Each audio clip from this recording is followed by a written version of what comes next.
for this session. Can everybody hear me? Ooh, that was loud. Maybe I should be less loud. Okay, great.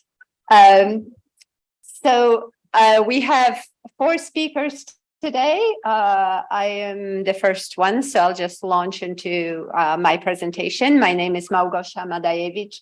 I'm an economist at the Center for Climate Systems Research at Columbia. And I'm very pleased to be able to speak at this session this morning. Thank you all for coming. The research that I'll be presenting is part of my work under the umbrella of the Consortium for Climate Risk in the Urban Northeast, which is a NOAA-funded climate adaptation program, a CAPRISA program, which is well represented here. And I would like to express my gratitude to NOAA for a couple of grants that have made this work possible. And I also want to acknowledge my large team that has contributed to this project.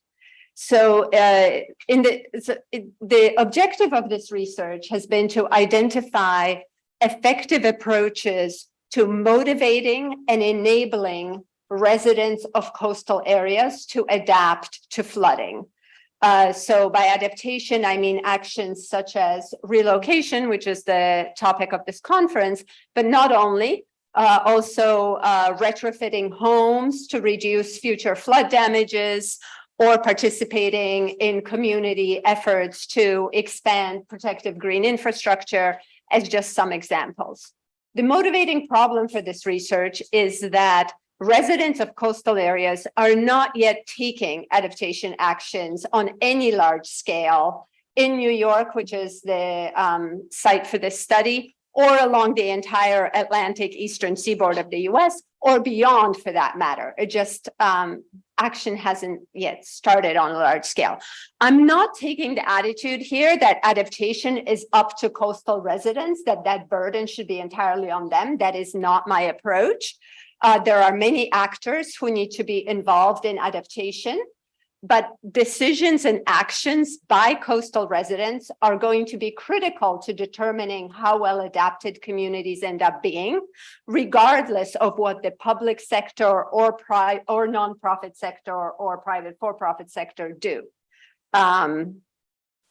So the setting for this research is the Rockaway, do I have a pointer here?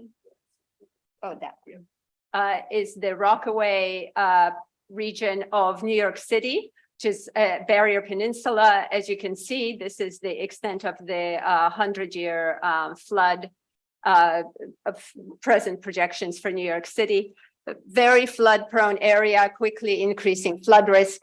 I think of this area, so this is place-based research. I think of this as not being specific to the Rockaways, but the Rockaways being a way to learn for other similar urban locations who can learn from this research. So Rockaways is representative of many other urban locations, especially along the Atlantic coast. It's sort of between a large urban type of place and a medium town kind of place. It's dense, but a broad variety of housing with a lot of low-rise owner-occupied homes. Range of income from about no great wealth here, middle to low income, racially, ethnically diverse, and historically underinvested by New York City, so not benefiting from the great resources available in New York City by and large. New York City, as well as a number of nonprofit organizations, have undertaken a lot of outreach in New York in coastal areas to try to motivate residents to adapt to flooding. And we're not seeing much action despite that outreach. Based on our prior research, some of the reasons are that residents are surprisingly unaware of the increasing nature of flood risk over time. And their awareness of what they can do to reduce that risk is pretty much limited to raising homes or relocating. Almost everyone in this area will tell you they can't afford to raise homes. They don't want to relocate. Therefore, they've disengaged. They feel there's nothing they can do about this problem. It's the government's responsibility. So we tested an approach to sort of influencing a behavior, which is focusing on building understanding of risk and understanding of the adaptation actions that residents themselves on their own can take.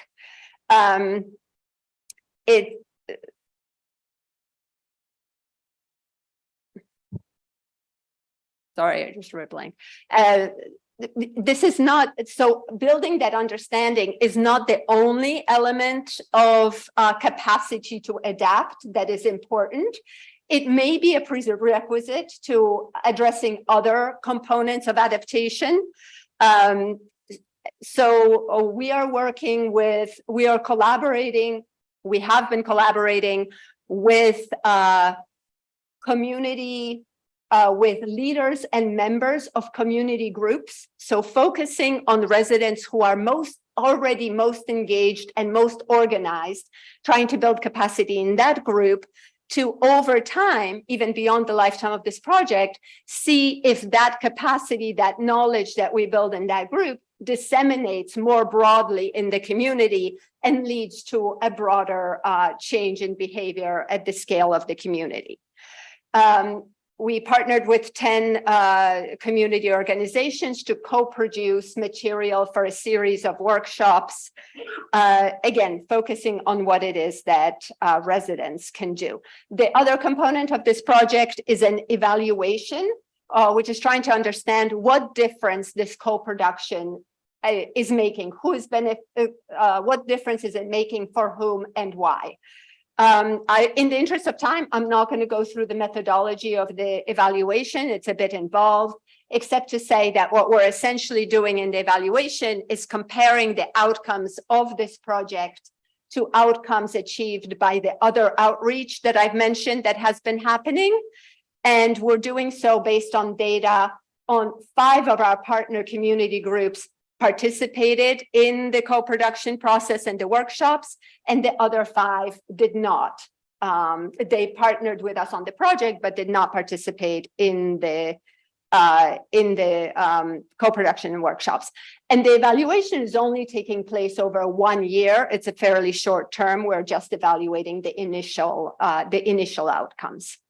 What I'm going to do next is I'm going to fly really quickly through some examples of the kind of information and knowledge that we ended up co-producing with these community groups. And then I'll tell you some of the lessons from the evaluation. So in the co-production, we developed information about flood risk for specific neighborhoods of the Rockaways, looking at the change in flood risk between now and about 30 years from now, the 2050s. Looking at the flood, 3 scenarios. The severe flood that people are most familiar with, which is the 100-year flood shown here, how much that changes over the 30 years. Those red colors are deeper. The redder the color, the deeper the water. So that's the change. Then showing people where the water is reaching on a local landmark that everyone's familiar with. And then 2 scenarios of more frequent, less severe floods, in order to make the point to people that over the next 15 or so years, what's really going to be driving damages that people are going to experience are the repetitive, more frequent floods rather than the less frequent severe floods. So that's an increase in the 10-year flood, increase in the annual flood. The next thing we did is we made up a hypothetical example family at a specific address in the Rockaways. And we presented some specific information for that family. What ended up being most impactful was information about, were 2 pieces of information. The first being, what can people expect to spend on the recovery if they don't adapt? And for this particular address in the Rockaways, over the next 30 years, it was over $1.5 million, which is multiples of what the house would be worth. And people were somewhat taken aback by this. And this is really coming, again, from those more frequent repetitive the more frequent floods, those repetitive damages. This is the type of information that people hadn't seen before. We were able to provide it because we'd done previous research that documented what households actually spent on recovery from flooding, which is what these estimates are based on. These numbers depend a lot on elevation. And the next thing that we did with these numbers is we estimated how much of those recovery costs people could avoid with different adaptation actions. So we didn't just look at relocate, we looked at a range of adaptation actions that people could take and showed how much, what are the benefits of those actions in terms of avoiding future adaptation costs. So a summary of the results. In terms of awareness, qualitatively, what we were hearing back a lot in the workshops is that the information was new, what we focused on was new information for people, especially in terms of benefits of adaptation. So they'd heard a lot about costs of raising a home, which are prohibitive, but it's those benefits that they hadn't really understood or thought about or knew anything about before. The range of adaptation options and this issue of repetitive damages. And it was that information that was really key to shifting perspectives. And the quantitative part of the evaluation, which can actually be interpreted in causal terms, like what is the change that our intervention actually caused, showed sort of the size of those effects over the first year of the program with respect to some specific pieces of knowledge. In terms of attitudes, this was perhaps the most impactful part of the program.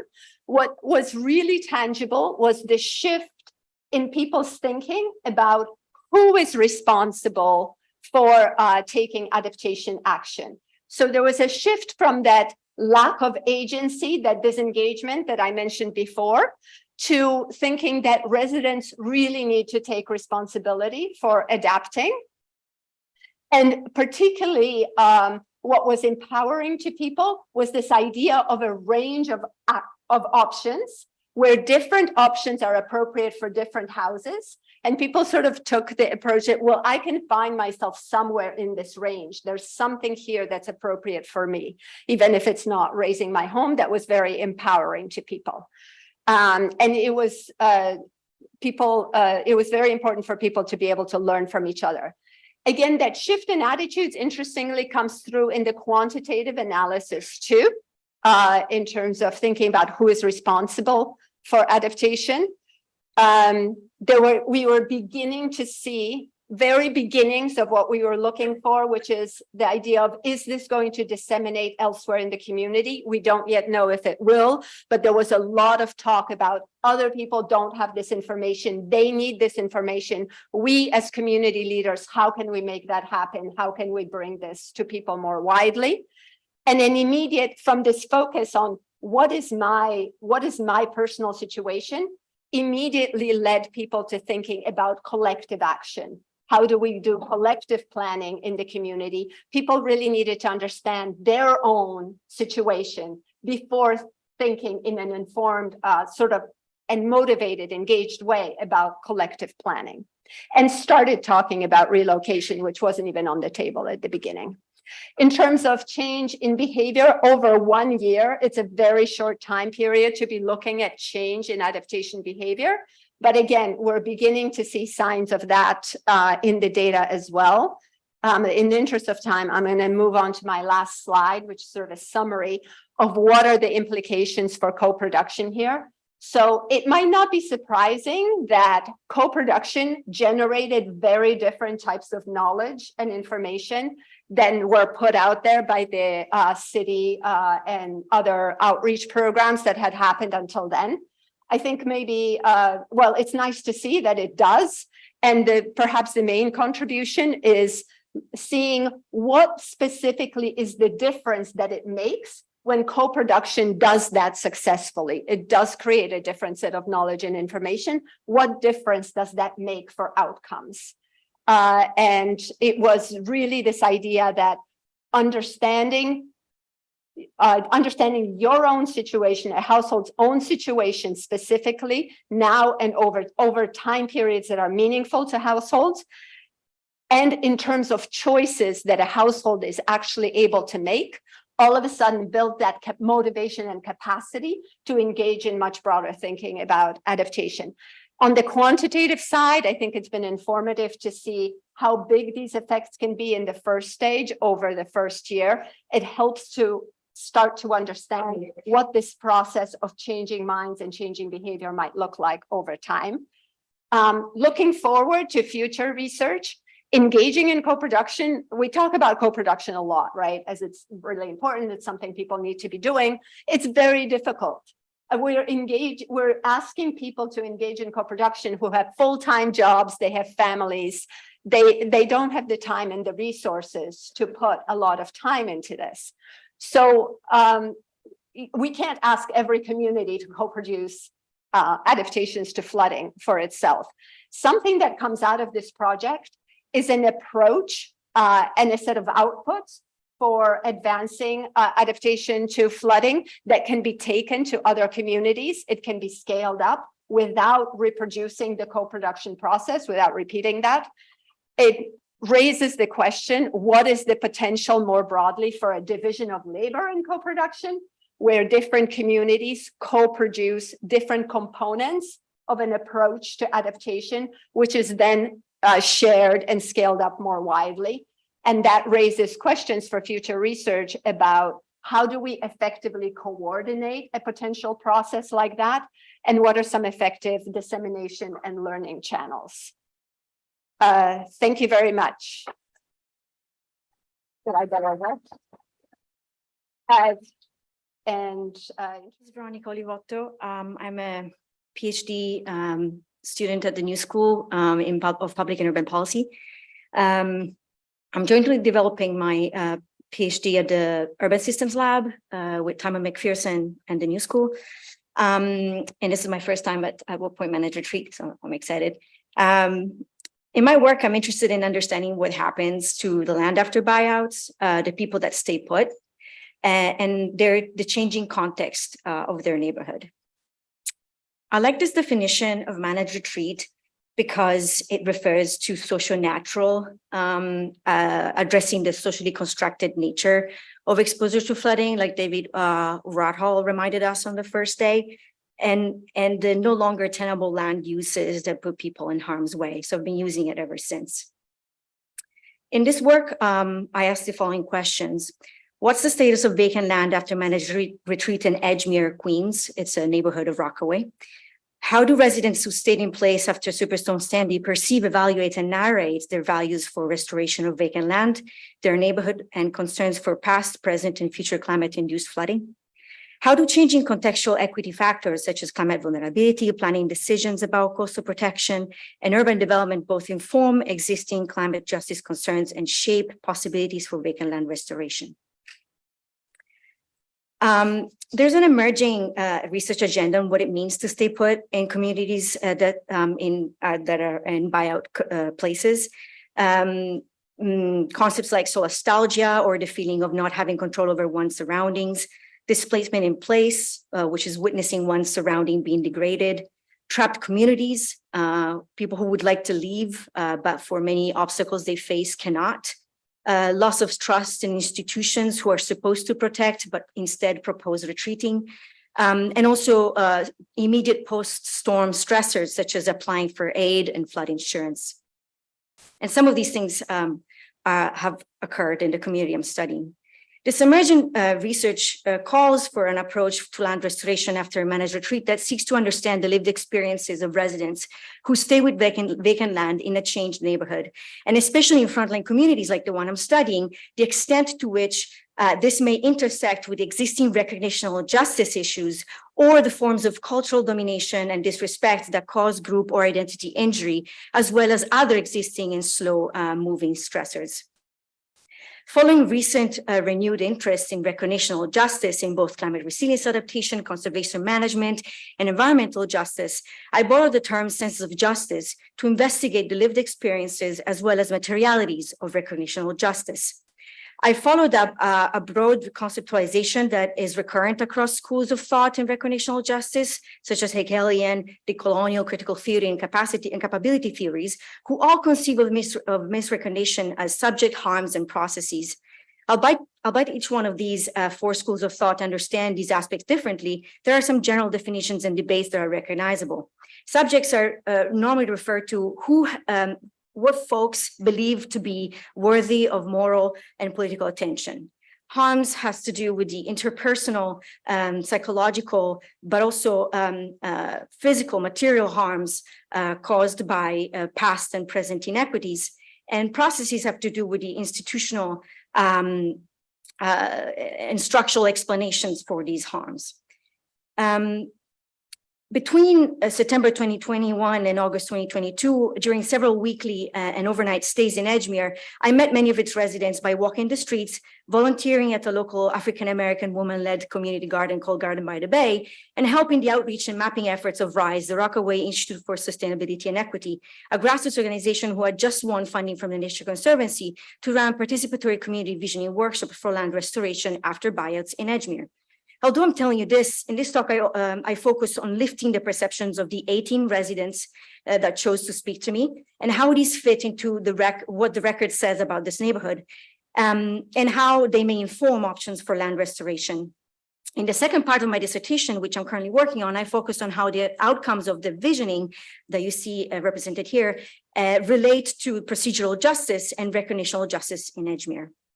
While I acknowledge my position as a Caucasian, immigrant, feminist scholar, I use oral history, paraphrasing bell hooks, to reject speaking about the other, but to speak to them and with them, with the desire to learn from others in the sustained belief that learning at its most powerful can indeed liberate.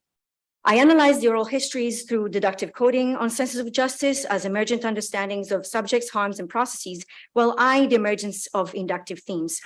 I coded these and created graphs with Max QDA. And then I analyzed neighborhood resilience plans, green conceptual plans, urban renewal plans, and post-Sunny reconstruction plans for the area.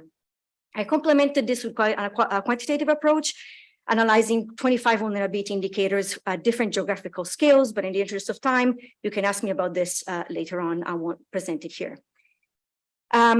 So the neighborhood of Edgemere is located in the Rockaway Peninsula as part of Community District 414 in Queens, nested between the neighborhoods of Arvern and Far Rockaway. Just like during Hurricane Irene, when the storm surge extended into Arvern, Edgemere, and Bayswater, flood depths of over 6 feet were recorded in Edgemere during Superstorm Sandy in 2012.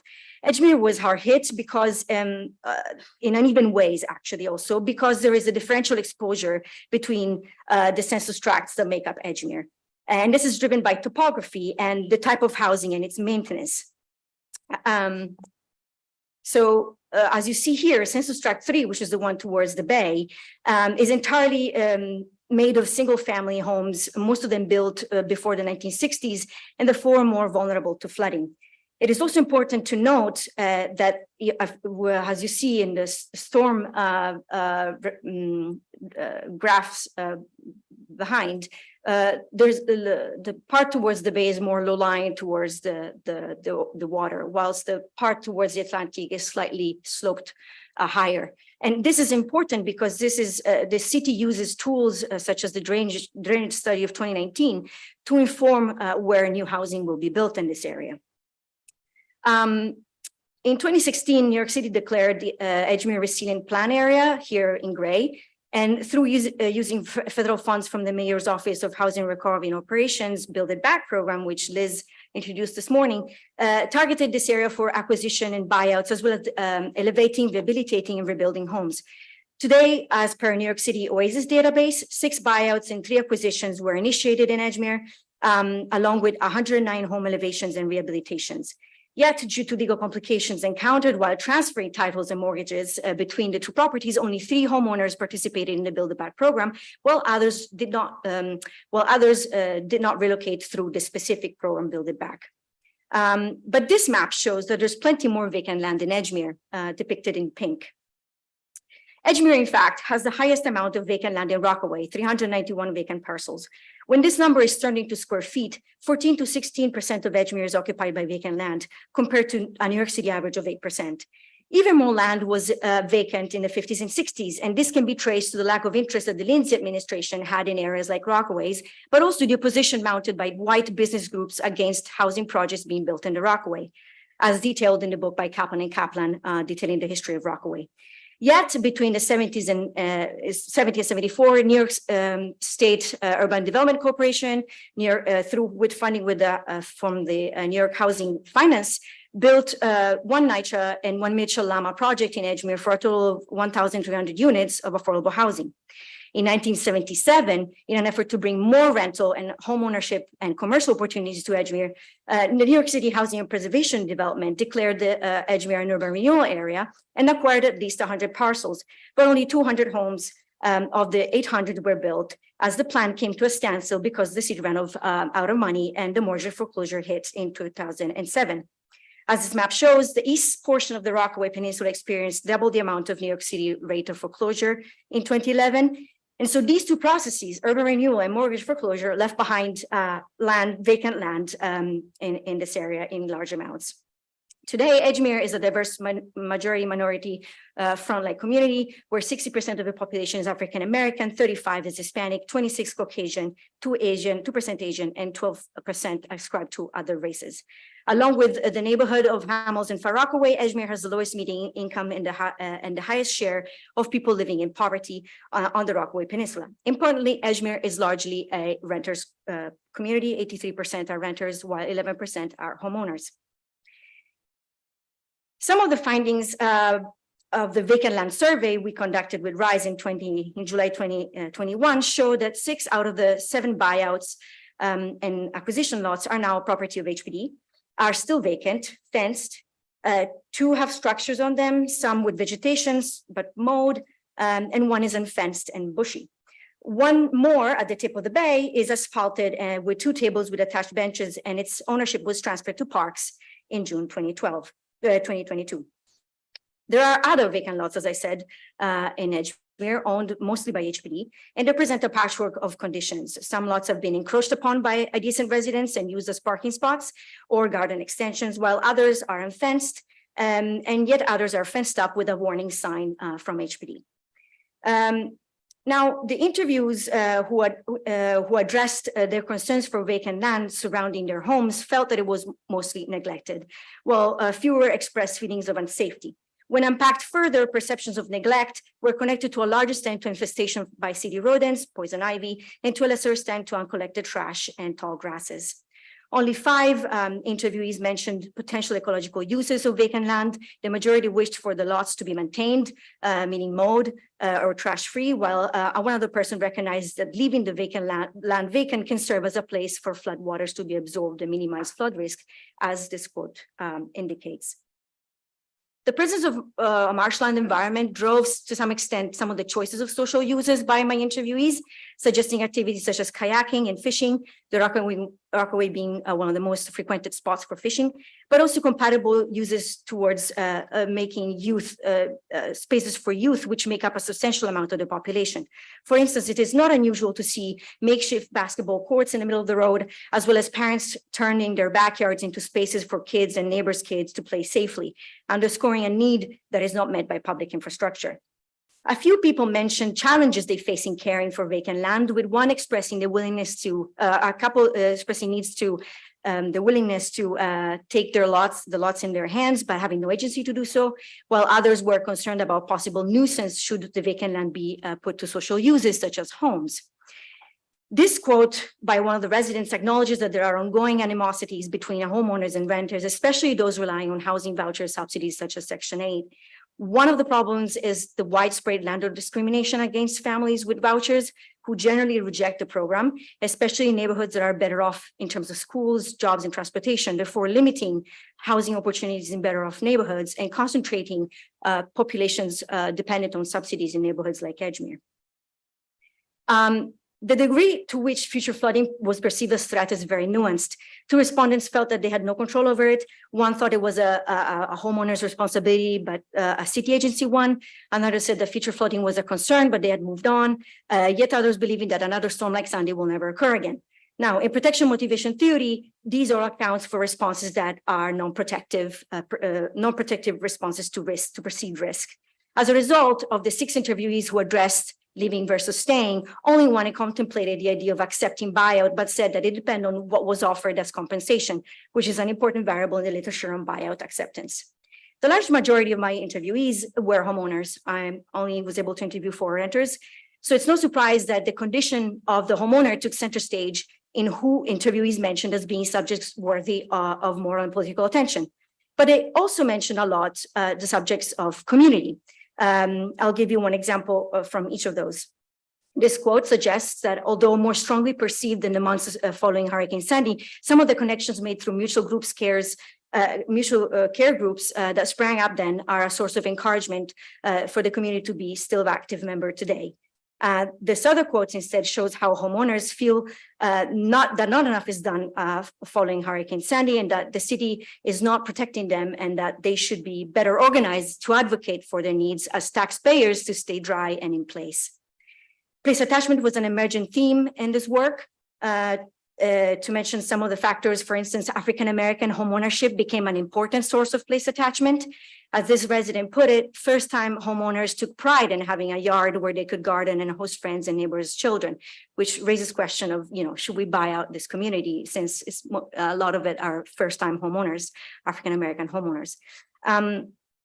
Oral histories interviews also revealed a plethora of material harms, the majority of which depend on outcomes of decades of neighborhood disinvestment in this area, followed by harms immediately connected to the aftermath of Superstorm Sandy. For instance, I found evidence that even residents who had flood insurance prior to Sandy did not necessarily receive enough funds to rebuild without taking on debt, as this quote at the bottom left illustrates. Liz Coslow, in her paper surveying buyouts in Staten Island, found similar things.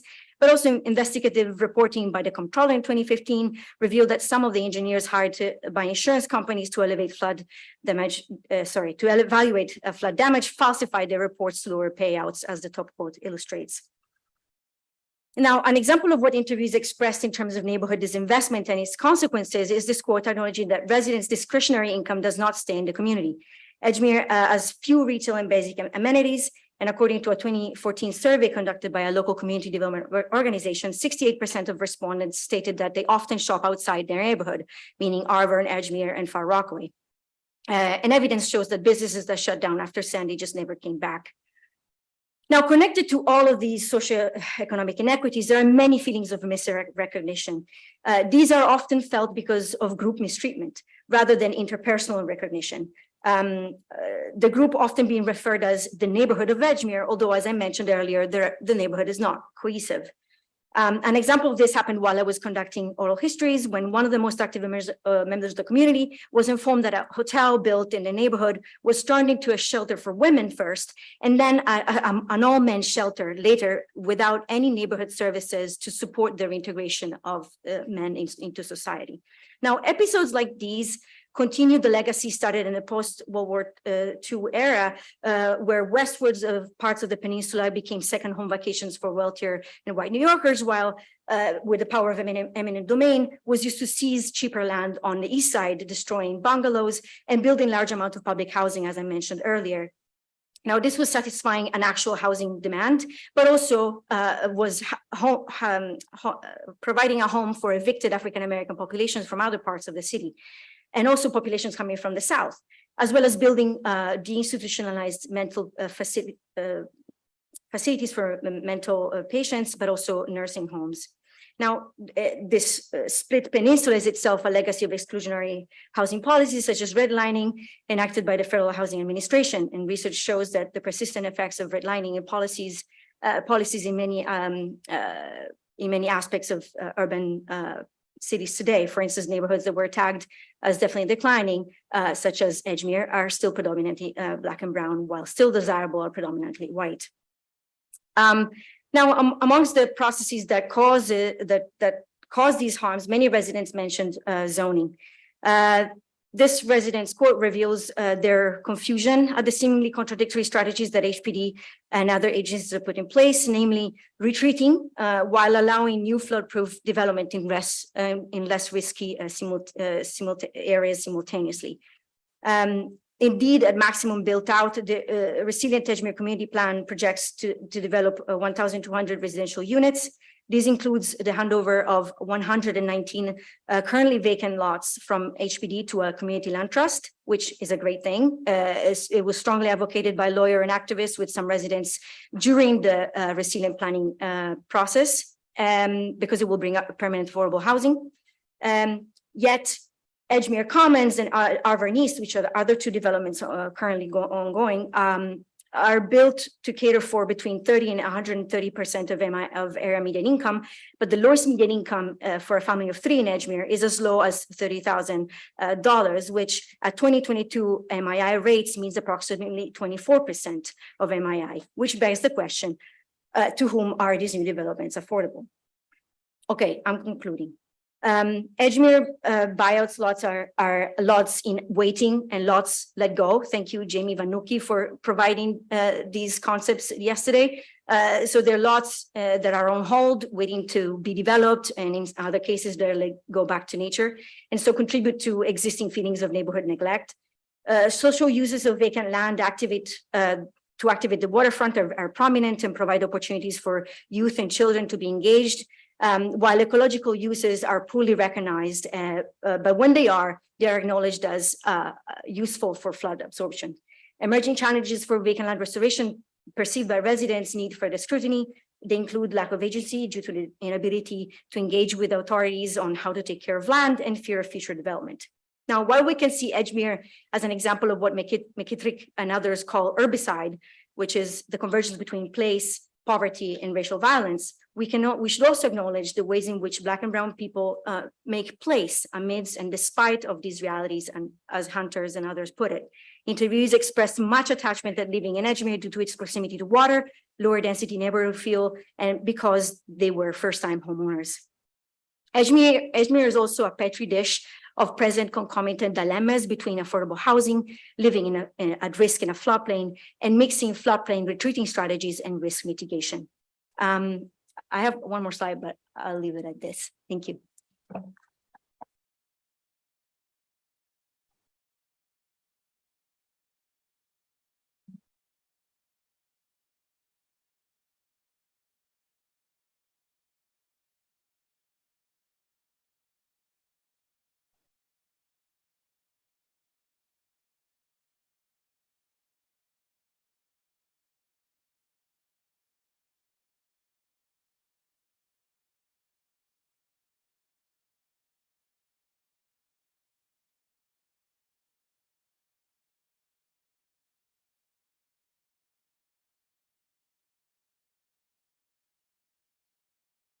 Oh, good morning, everybody.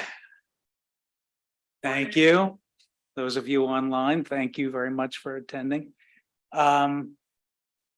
It's really a pleasure to be part of this panel and share some of the research that I've done with some of my colleagues. Get that advanced. So I'm part of the Columbia Climate School, the Center for Sustainable Urban Development, and we have a project known as the Resilient Coastal Communities Project.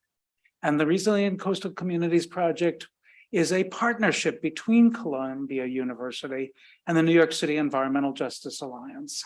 And we have made efforts over the last 18 months or so to address the challenges that we all face that have been so well brought out in this conference so far through iterative engaged research, which I'll be presenting in just a moment, support for community empowerment in public planning, actual engagement with the planning process, of course, publications and conferences and workshops such as this one today. This is a white paper that we published. One of my themes is going to be that while we're very proud to have an article under review with Geoforum, the so-called gray literature and the position papers that can be put out are, I think, where change really can help to get made, even more so than our wonderful journals. This is a gathering we had with the Army Corps of Engineers. I'm going to be speaking to some degree about the Army Corps' Harbor and Tributaries Study, which many of you are aware of is the main effort to do flood protection in New York and New Jersey. This is from back in November, where our researchers and the Army Corps project leaders got together and actually tried to advance what Columbia calls the fourth purpose. Everybody knows universities are responsible for education and for research and for public service. Well, Columbia has decided that actually working side by side with practitioners in real time so that the research you're doing can have an impact in the world in real time is their fourth purpose. And for me, it's actually my first purpose, but let's not get too hung up in that. So what about our research, which we call Building Partnerships for Inclusive Climate Resiliency? It's participatory research with representatives from 10 different community organizations, one of which has already been mentioned today, and all 5 of which are members of the New York City Environmental Justice Alliance, 5 are not, and they're located throughout the 5 boroughs of New York City and in New Jersey as well. We, of course, after conducting the interviews and creating our draft findings, we followed up with the participants twice in each case to make sure that we had actually heard and captured what they had to say effectively. A lot of what I say here is intended to have echoes for what we're seeking to have the agencies do. We really do want to make sure that we are accountable. We really do want to make sure that we are building trust and that we are accurate. And so this is a very important process for us. Our findings, as I say, are shared not just through journal articles, but through lots of other efforts to try to make sure that they get the traction they deserve. And we're always out in the community. We're always out working with the agencies and having Zooms with them to try to make sure they know what we found. These are the questions that we posed. I'm going to pause for a moment. I hope it's visible from the back of the room, and I don't need to repeat these. But these questions were co-created with our partners at New York City Environmental Justice Alliance. And we hope that they actually were effective in gathering meaningful input, because we all know that people will answer questions and the level of thought that goes into them and the level of responsiveness is really key to the value of the data you're creating. So some of our findings, and I think these findings, while general to resilience planning, really do apply to managed relocation. I prefer not to use the word retreat. That's just my own personal preference. Because I think that if you plan well for how you can protect a community in place, you'll start to learn ways in which you can have an effective program for relocation as well. A lot of this is second nature to you all and is really replete in the literature as to how a number of intersecting problems complicate efforts to protect communities in ways that make those problems, I like to refer to this as a wicked problem, because you have 3 different sorts of flooding that you need to protect for: storm surge, sea level rise driven flooding, and Hurricane Ida type rain driven flooding. And you have other goals that you want to achieve as well. You want to protect communities, life, limb, and property. You want to protect access to community shoreline resources, protect the ecosystems and the like. And these interrelated challenges that we face make this what I would consider to be a truly wicked problem. Unfortunately, resilience planning, which I practiced to some degree during my 13 years as a public servant with the New York State Department of Environmental Conservation, has very traditionally, and I think unintentionally and very tragically, underplayed community concerns and input. I'm going to talk about why I think that is in just a moment. These are the voices that I think are essential. I'm going to get rid of these bullet points and I'm going to focus on the voices that I think illustrate. Some of you know the case study on the West Shore of Staten Island, in which trees and a wetland and a forest that help protect community safety in Sandy are now no longer. And as the community representative, Kelly VR from Staten Island Urban Center told us, for a store. I've got nothing against stores. I have nothing against property rights. I believe in them fundamentally, but you have to ask which is the most important value to protect before you cut down all those trees for a store. So this is a quote from one of our interviewees who asked that their name be withheld. But this is a quote that indicates that they felt that they were the burdened community, the overburdened community, so that other more well-to-do communities could be underburdened when it came to flood impacts. And I'm sure this is far from the only quote we could have pulled to this extent. And this is the famous case on the Lower East Side where this is good old Lower East Side, and a number of other participants were seeking effective engagement with the city of New York on the East Side Coastal Resilience Plan, and came up with a co-created plan which the city decided privately behind closed doors could not be built, did not share that with the community, didn't even give the data until after a lawsuit in which the data was then supplied in a heavily redacted fashion, but all the trust was squandered. Again, I could honestly say I feel that this is a tragic result when it comes to efforts to build cohesion and co-production of knowledge and effective resilience planning. But there it is, and we have to rebound from it because we have real issues that we've got to face. Again, additional findings. This is, again, I think, preaching to the choir. Can we possibly build a resilience plan just with agency expertise or just with community expertise? Well, we can, but it will be far less effective than a plan that's based on both. If we don't bring the community effectively into planning, it will perpetuate and probably deepen historic inequalities caused by histories of redlining and poor access to effective healthcare, sustenance, education, and the inability to pass on intergenerational wealth that can come with effective ownership opportunities. And unfortunately, community engagement is not funded. It is not supported. I think if there's one takeaway from this talk, I'd like to ask you to come away with, it's if there is support for community engagement, if there are the resources necessary for effective participation, and you add to that the opportunity for meaningful ongoing dialogue, and agencies are accountable to communities during that dialogue and respond in real time constructively to community priorities, then you have a shot at community empowerment.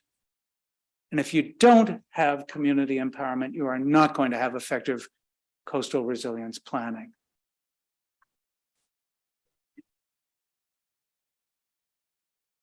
Don't bring completed plans to communities and expect them to throw roses and hosannas. Don't expect communities to say, oh, you really get me, unless you've done the work, unless you've come to them with a goal, come to them with some building blocks, come to them with an opportunity for real dialogue and interchange, and come to them with a degree of accountability that I understand from my own personal experience in government is very difficult to deliver, but so worth it.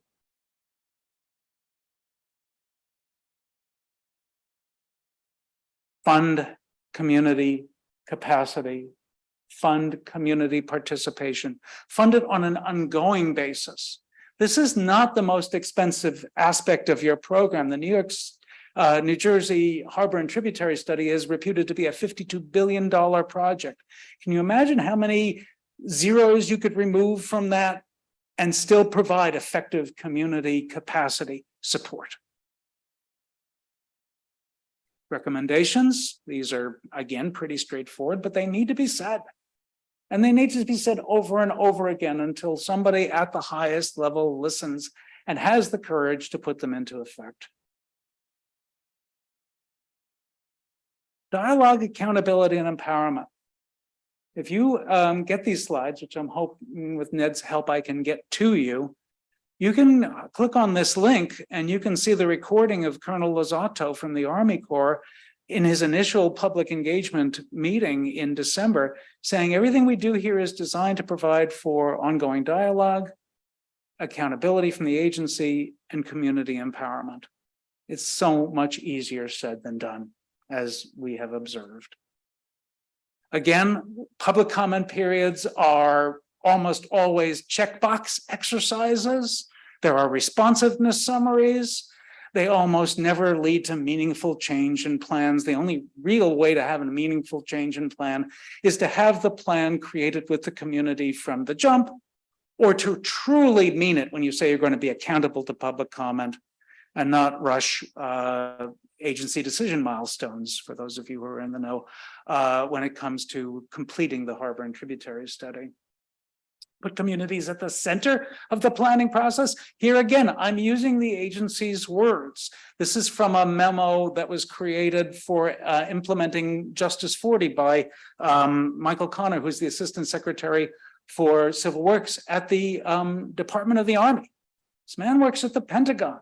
He's telling the Army Corps to center communities in the planning process. You gotta love that, but you gotta hold them to it.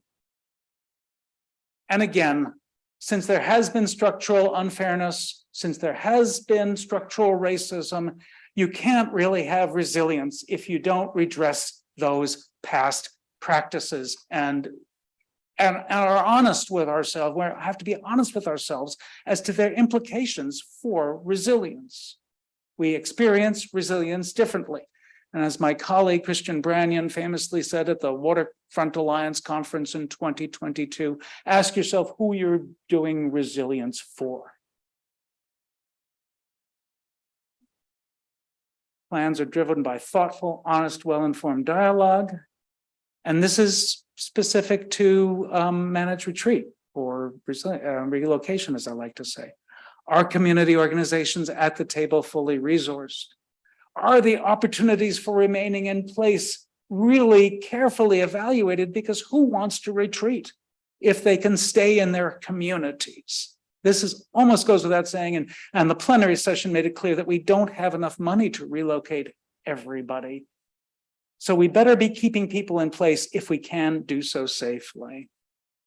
The social and financial pitfalls of relocation have to be honestly discussed. If you use your entire equity to put a down payment down on a more expensive home elsewhere, if you have to put up 2 months in advance and the final month and a security deposit, if you're a renter, what are the implications of that for your financial resilience? Accountable agencies. Are community questions really grappled with by communities? Is trust developed and then not squandered? Are communities empowered both before and after relocation? Are relocation plans truly reflective of community goals, needs, and input? Is there post-relocation support, both for individuals and community benefit organizations who can help make this work stand up over time? Are communities able to maintain their land connections? And is there a clear right of redress if promises are unkept? This sounds so radical to me, yet it should be so basic. And it is the world that we are going to need to create if we're going to have equitable relocation. This is the last thing I have to show. It speaks for itself. And in closing, I'd just like to ask you to appreciate my colleagues and my funders, who I am super indebted to and grateful to be working with and supported by. Thank you very much.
Everybody.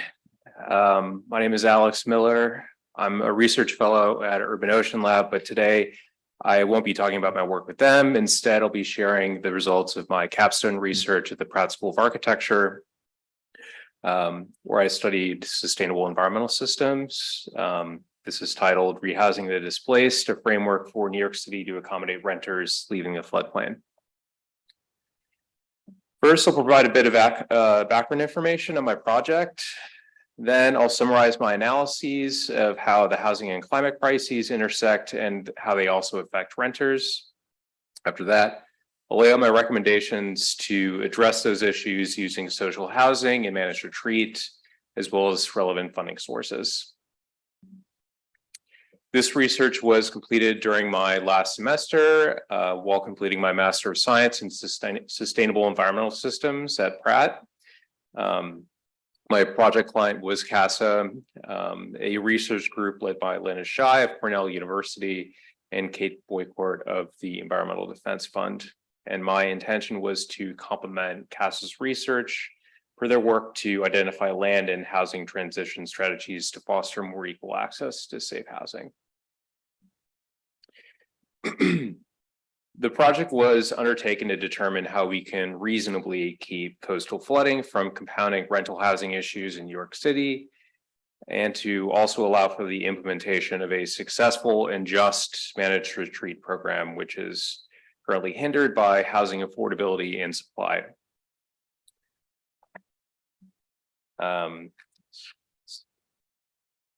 I focus on renters because more than 2/3 of the city rents and half of them are burdened by the expense. Renters also face climate-borne inequities, including financial vulnerability and lack of assistance from government programs, especially compared to homeowners. I use 2050 as a milestone for many reasons, but to put it simply, the middle of the century is far enough into the future for us to notice that the climate will become noticeably different than it is now, while also allowing for time for our housing conditions to change substantially for better or worse. With that context established, let's briefly cover who rents in New York, along with the issues that they face, from housing affordability and supply to flooding. In New York City, half of tenants are rent burdened. A quarter spend more than 30% of their income on housing, and another quarter spend at least 50% of their income on their home. People of color also had 2/3 of rental households, 3/4 of rent regulated units, and more than 9/10 of public housing units in the city. There's also a significant financial gulf between homeowners and renters in the city. In 2021, the median household income of renters was almost half that of owners. And the divide was even greater among New Yorkers who participated in receiving assistance from FEMA after Sandy. On average, owner income was more than 4 times that of renters, which was on average $18,000. Sandy's flood extent is almost as large as the 2050 100-year floodplain. When I started my spatial data analysis, it was already known that 800,000 New Yorkers currently live in this area. But I wanted to learn how much housing could be lost to coastal flooding and how many renters live in this area. So first, I added housing unit data, which is visualized here with a dot for each lot, where larger dots represent more housing units and smaller dots represent smaller units per lot. I'll zoom in on 5 parts of the city to give you a better idea of what this looks like in a few slides. So from this, I was able to calculate that roughly 100,000 buildings with 500,000 housing units exist within the floodplain in New York City, which would be bad anywhere, but is especially disruptive in a city that is facing an acute housing shortage. Next, to learn about renters, I overlap the floodplain with renter data from the US Census. So these are all census block groups that partially or completely intersect with the floodplain. And in order to more accurately represent renters, I overlapped the floodplain with renter data from, so here the percentage of renters is visualized using a changing tint. So the more renters there are, the darker the blue. So I calculated that about 475,000 renters currently live in these affected census block groups, which is about 66% of the population in that area, which is in keeping with the citywide average. For your reference, the renter flood vulnerability information and housing density data is consolidated in this map. And this is a zoomed in view of how those data points vary across the city in both upland and coastal areas.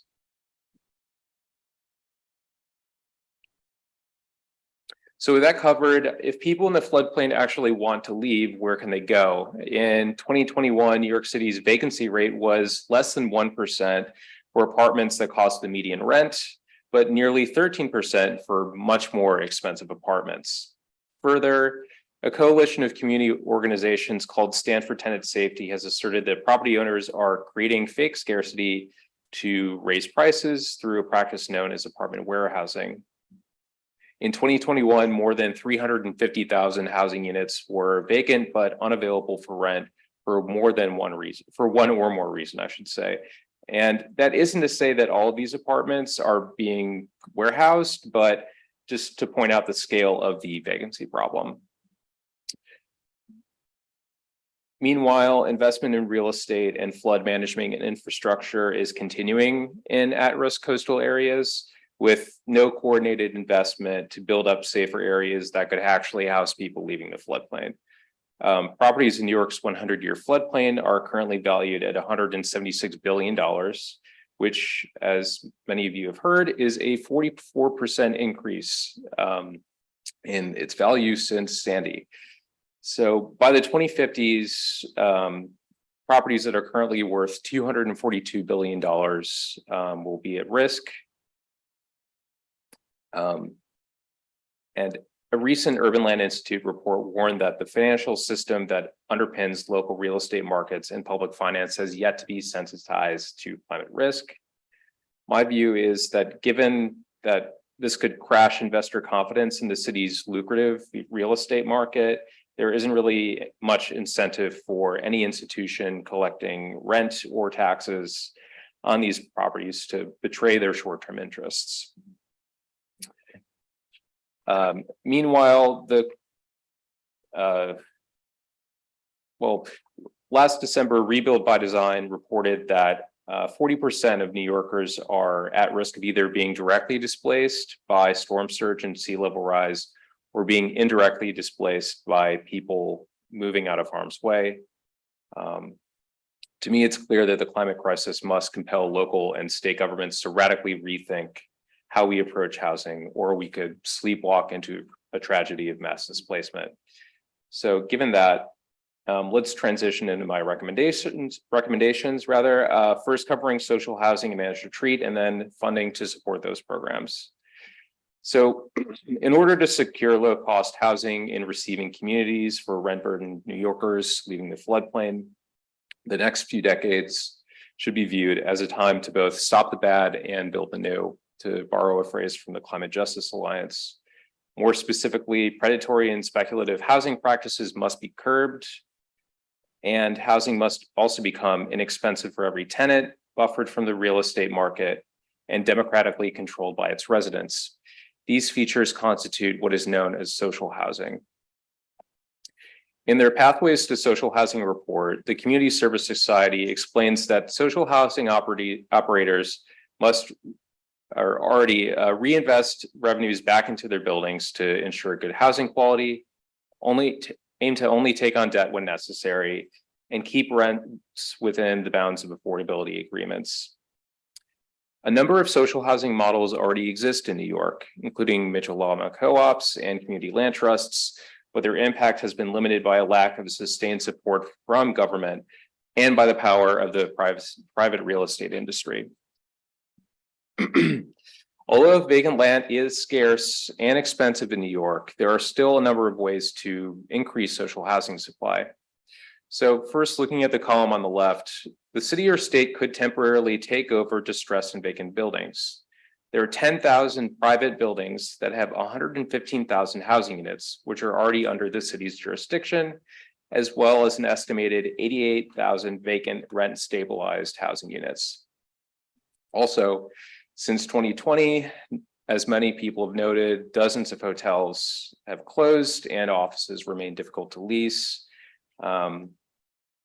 These properties could be converted into tens of thousands of housing units, a strategy that is crucial in upland areas, but especially now while they are not yet priced at a premium in New York. The city also already has several tools to make this happen, though some do require reform to meet the moment. These are listed in that blue box behind me and are explained further in my report. Moving to the second column, these properties could be transferred to tenant groups or nonprofit entities, such as community development corporations, which would manage them under a strict regulatory agreement. The share of social housing in the city can also be grown by diverting property sales to tenants and nonprofits. Since 2008, almost 500,000 residential units have been sold in the city.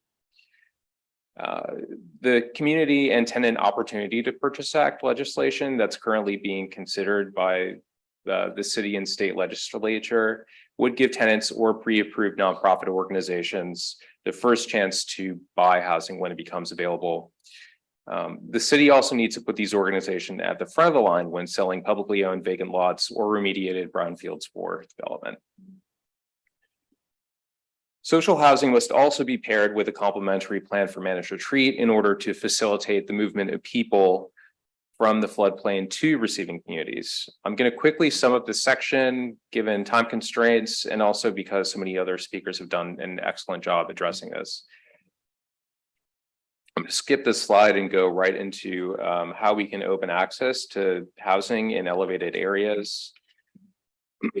So first, covering moving expenses and providing rental assistance are key to opening that access. There is precedent for accompanying relocation programs with this kind of support under the Uniform Relocation Act. Also, New York could use the proposed Housing Access Voucher Program as the basis for a solution to provide rental assistance to people who are leaving the floodplain while also covering their moving expenses. And lastly, the city's community preference policy for affordable housing could be adjusted in order to make room for people who need to relocate to safety. My final recommendation covers how we can fund social housing and manage retreat by taxing wealthy individuals, as well as the unwanted behavior of the fossil fuel and real estate sectors. We can use bonds and grants as well. But first, I want to detail why we should focus our attention on taxing wealthy people to fund these efforts. First, the world's richest 10% are responsible for more than half of humanity's total carbon emissions. And as I've already covered, homeowners are much wealthier than renters in the city. Also, the wealthy are already pretty capable of relocating in the face of disaster. For example, during COVID-19, residents of the wealthiest neighborhoods were more than 4.6 times more likely to leave the city than anyone else. Just as an anecdote, I wanted to share that. And also, New York City has a lot of wealthy people, so does the state. Just 0.4% of state residents cumulatively own $6.7 trillion. It's critical for the state to make the wealthy contribute their fair share, because our odds of surviving climate change and creating dignified lives in this emerging new world greatly increase if this money can be used to help us all prepare. The funding options listed in the left column could raise between $40 and $50 billion in permanent annual revenue to the state, according to the Invest in Our New York campaign. Further, Taxes to discourage undesirable behavior in real estate could generate up to $1.4 billion annually. Taxes on fossil fuel firms and carbon intensive luxuries such as private jet travel could also become critical sources of income for the state to assist frontline communities. For example, the Climate Change Superfund Act, which recently passed the state Senate but stalled in the Assembly, could raise up to $3 billion annually for the state from oil and gas companies, I should specify. And lastly, while we can and should pursue federal grants, we can't wait for that money to materialize before we start acting. We need to use state bond acts and municipal bonds to fund initiatives when we can. So wrapping up, I just want to reshare my recommendations and talk about some of the next steps. New York must act urgently to implement social housing and equitable managed retreat now for the city to be ready for the coming climate shocks and stressors. Further, taxation is needed to fund these initiatives while also curbing unwanted behavior that could undermine our work to build new systems for a different climate. Before I wrap up, I just want to preview some of the work that I'm going to be doing this summer with the Pratt Center for Community Development, which is a continuation of the work that I just shared. This includes further detailing some of the mechanisms to explore social housing in response to and anticipation of managed or climate displacement, while also expanding my flood risk analysis to also look into stormwater and coastal flood risk to affordable housing typologies beyond 2050. So not just looking at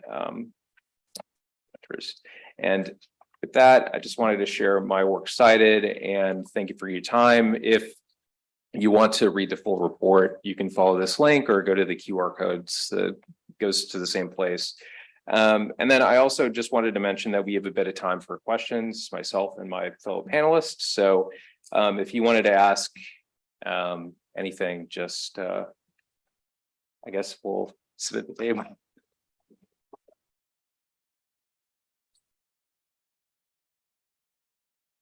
And if you could just step up to the microphone so the people on the Zoom can hear it. They're in the aisles.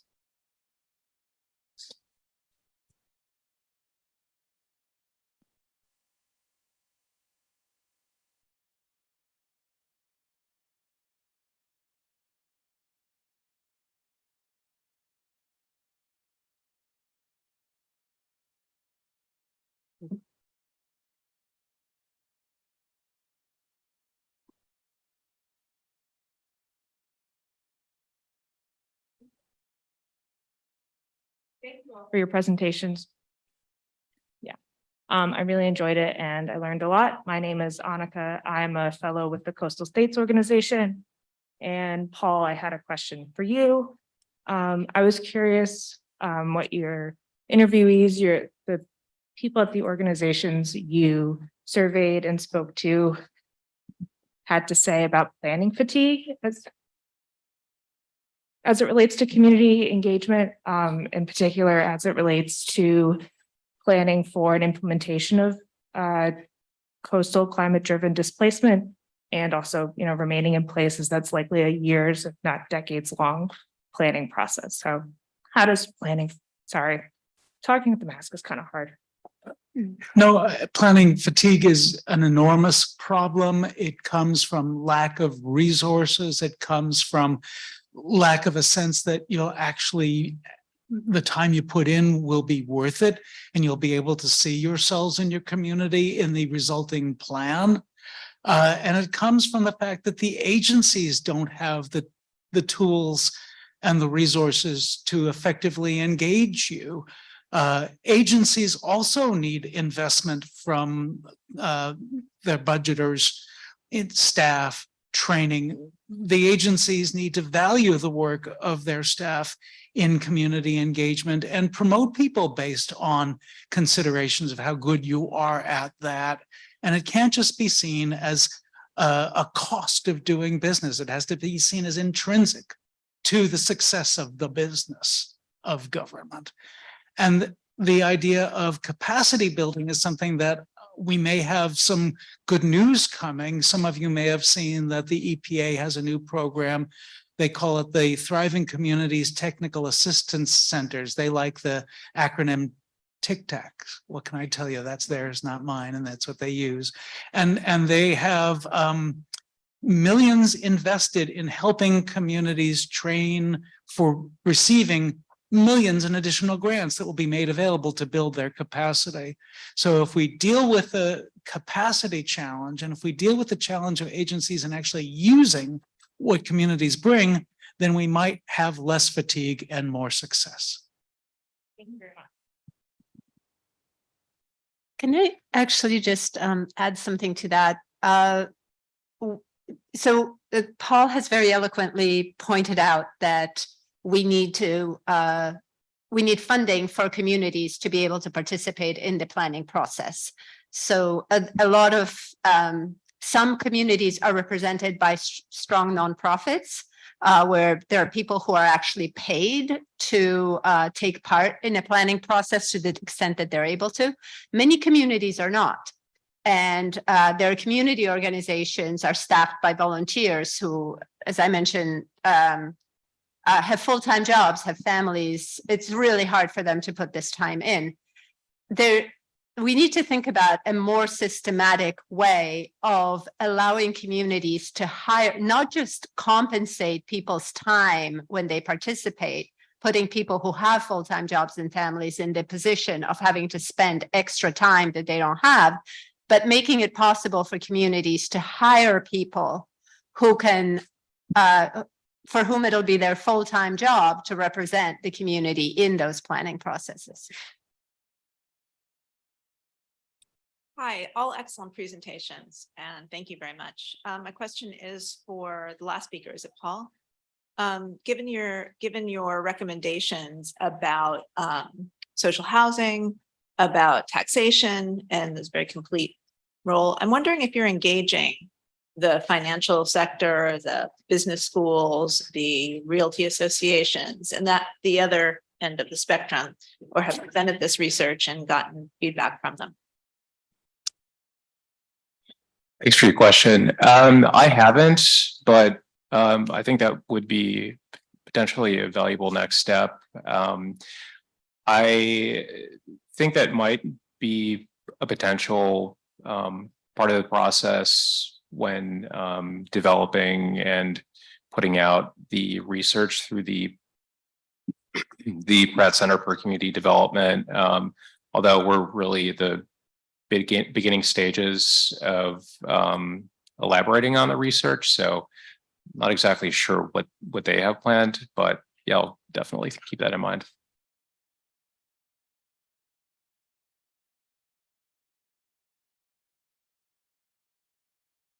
So I guess I'm chiming in because to the point you raised over kind of volunteering and capacity, I guess I'd be remiss not to mention I'm a community board member in this district, 7 years, probably one of the younger members on the board. And I think a lot about, and you're right, speaking with a mask on is, I think a lot about opportunity costs. And I think a lot about like what goes not measured in terms of time that's allocated for advisory kind of recommending capacities and how that's going to presumably shift into the future, just trend lines around like employment and just like job security and what's required for people that gets kind of presumed upfront.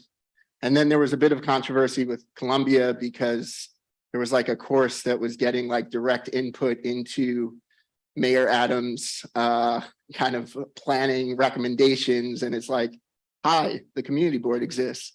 And so I guess I'm just up here stating like, how do you think about, and sorry, to your point, to a point you raised, there's something about if anyone were to ask me what I've learned from 7 years on a community board, it's not the most efficient use of my time, but I also believe inefficiency is inherently valuable in a more democratic process. And I think that in and of itself is something that isn't talked about enough. And so I guess I'm curious to know, what shifts do you all see in kind of at a community level that may impact the ability for these projections for further deeper community engagement to happen? Kind of what may you see in your own research that is impacting, like at the individual local level, the strengthening of capacity to provide like the kind of support, the robust support that's needed to meet where these projections are, say, by 2050, if that makes sense. I don't know. Oh, of course it makes sense. It's essential. It doesn't just make sense, it's essential. And that project that I mentioned where EPA is supporting the development of capacity for effective grant applications. And there's a center in West Harlem at We Act that's being stood up with that first grant, and there'll be another $50 million in grants that's going to be made available under a program that is soliciting proposals now through the end of the month. That when people get this training in creating grant applications, there'll be more money to apply for grants to build their capacity with. So that's big. That's a lot of money, and it's $50 million per region. So it's going throughout the country. I think academia has a huge responsibility, to your point about Columbia, to that notion of the fourth purpose. I don't care what you call it. If your research is valuable to communities and you don't want it to be extractive and you don't want it to be neutral, you want it to be additive to communities, you better be making sure that you are a resource for those communities who you are surrounded by and whose community you are within. So academics have to get better at supporting communities, and the money that's coming in through Justice 40 has to roll out effectively. And I think those two things could make a difference. I'm going to jump in as well.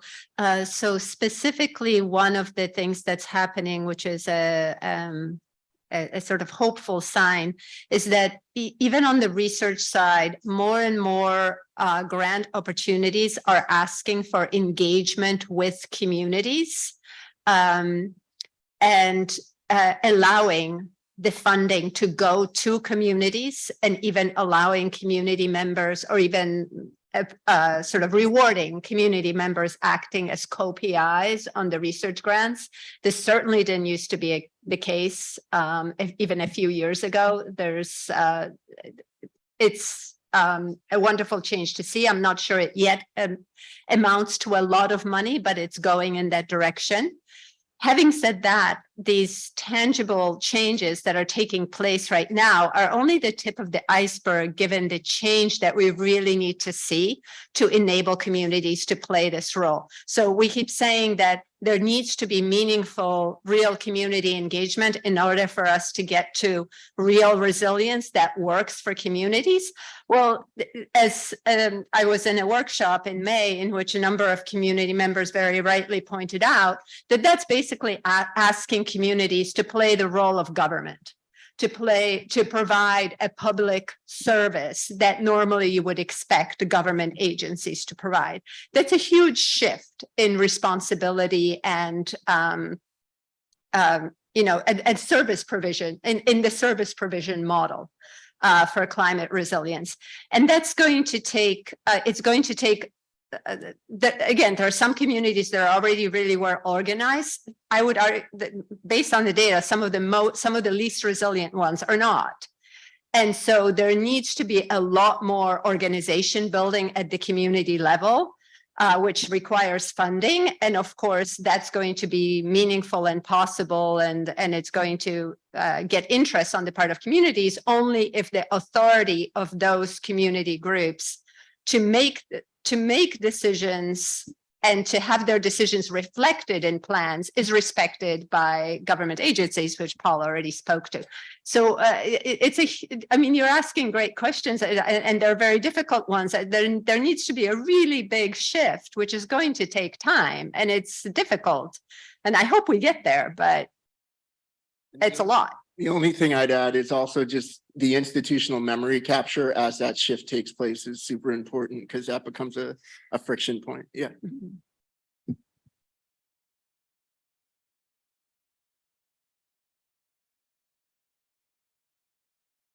I think that's like a perfect segue, I think, into my question. Paul, you talked a lot about accountability of federal agencies, and Malgosia, you talked a lot about ideas of co-production of knowledge, right? Like, how do we know that research or teaching matters, or this idea of the fourth purpose and impact? And some of the recommendations, right, about federal agencies like training or promotions based on ability or capacity to engage, or in the academic space, right, abilities to co-PI on grants with communities, or ability for the university to be what they call a pass-through of funding to others. These are like big structural applications of what I think we're talking about, this idea of fourth purpose. And I'm wondering if you can shed a little bit more light on the accountability of Columbia or academia and universities more broadly, even as we reflect on a space like this, right? It's like the middle of a Thursday where people have to take off and may not be able to come to participate and learn and engage in these types of conversations. So I'm curious if you had to characterize the role of the climate school or accountability of the climate school and academic spaces more broadly, like what would that shift really look like, and what would it take to overcome some of the barriers that you've encountered in your work?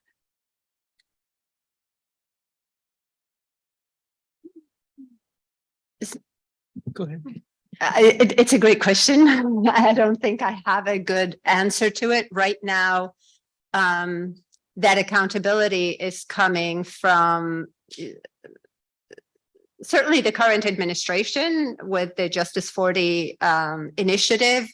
The accountability is coming from a sort of culture of expecting that justice has to matter, that we have to become a more inclusive, more just society. It's that expectation that for now is all that's creating the accountability, right? And that expectation is coming from various shifts that are taking place in society. And it's relying on those shifts to continue to make progress.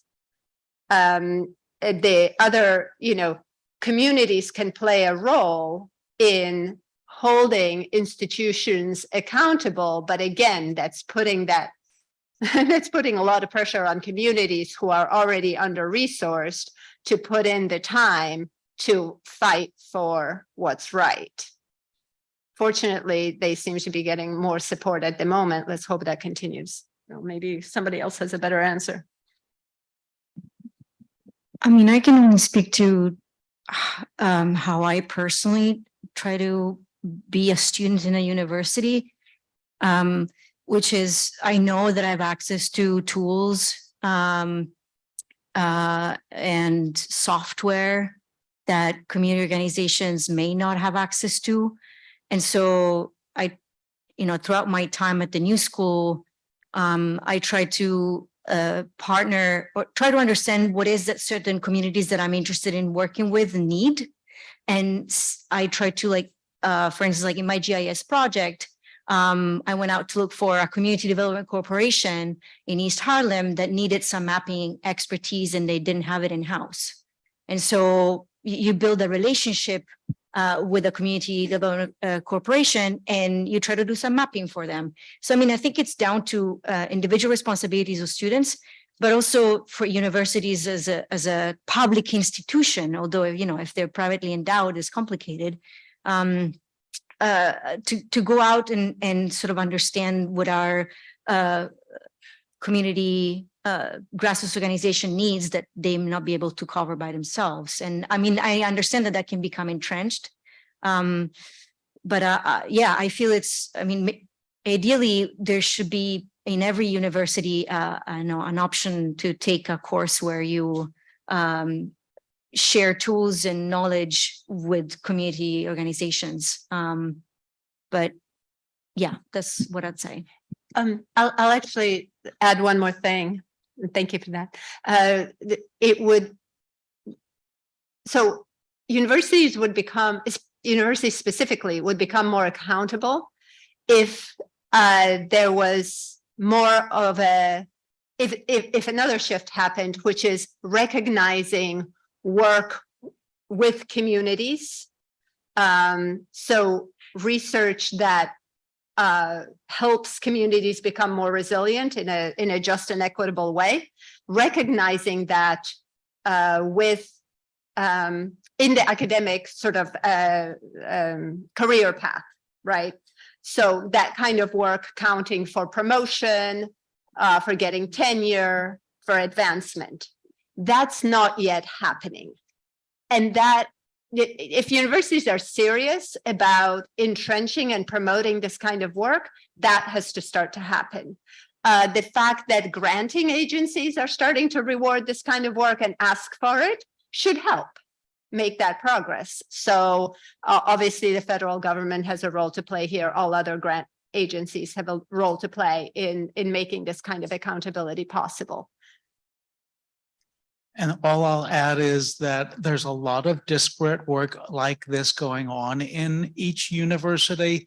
And I think it's the responsibility of the administrations of the universities to assure that the folks who are doing it are networked with one another and learning from one another and supporting one another, which will make us more effective in our work outside the four walls of the institutions.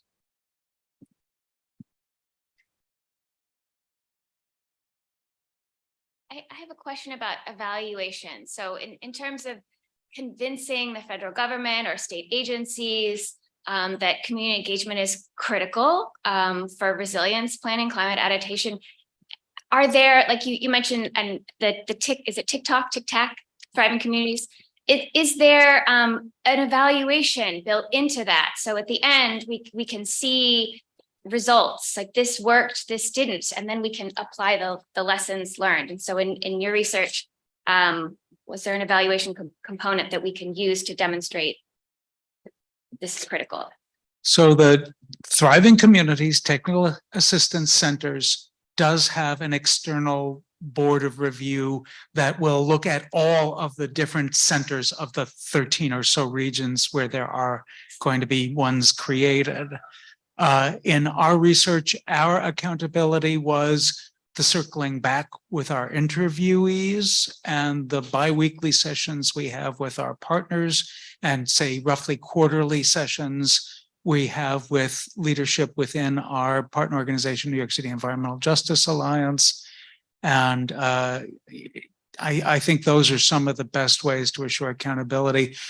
The one that I mentioned, the Army Corps Harbor and Tributary Study, there is a mandate for accountability to public comment. And I think right now the Army Corps is grappling with how they can satisfy the colonel's commitments to dialogue, accountability, and empowerment.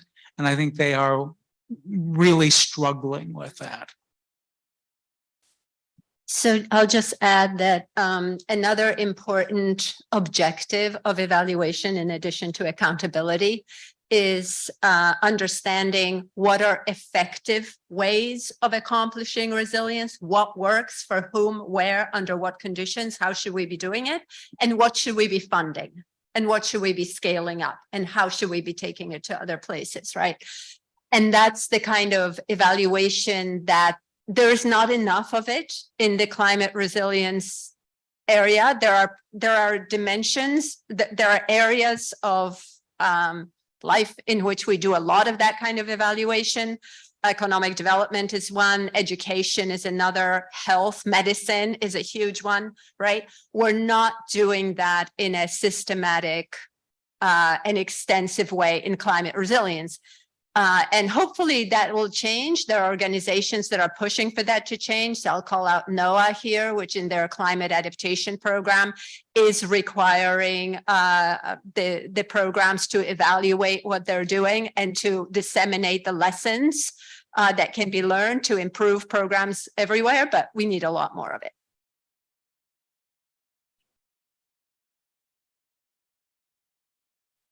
Hi, my name is Laura. I'm a PhD candidate at Rutgers. Alex, I have a question for you and then I have one for Malgosia. I really enjoyed your presentation, Alex, on getting towards tangible solutions for building affordable housing in upland communities and taking specific steps to get there.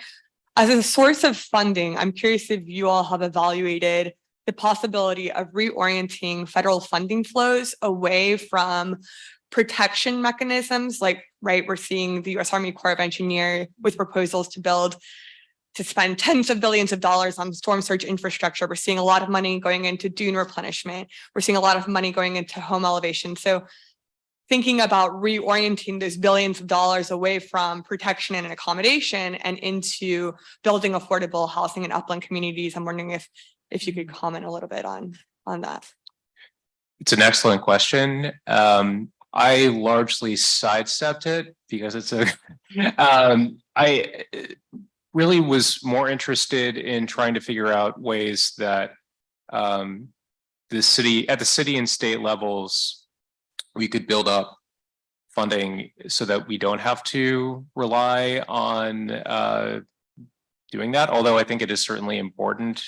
I think generally there is maybe too much of an orientation to rely on those federal funding streams when there is, I mean, at least within the context of New York, there is an abundance of resources on the city and state levels to raise the money needed. I think as I showed, $6.7 trillion from a fraction of a percent of residents in the state. It's just sitting there. But I think it is extremely important what you're raising. I just haven't really gotten into it in my own research.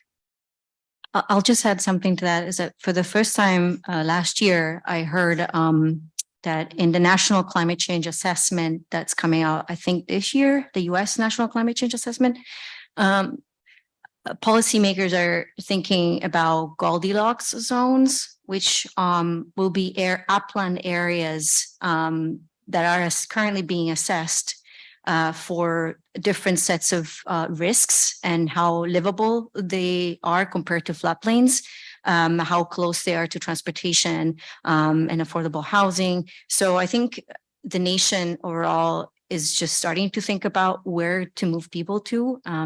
So that's also one of the reasons why we're just lagging behind. Thank you. I don't want to hold people from their lunch, so I'll just ask Malgosia her question independently. Thank you. Thanks, everybody. Thank you all.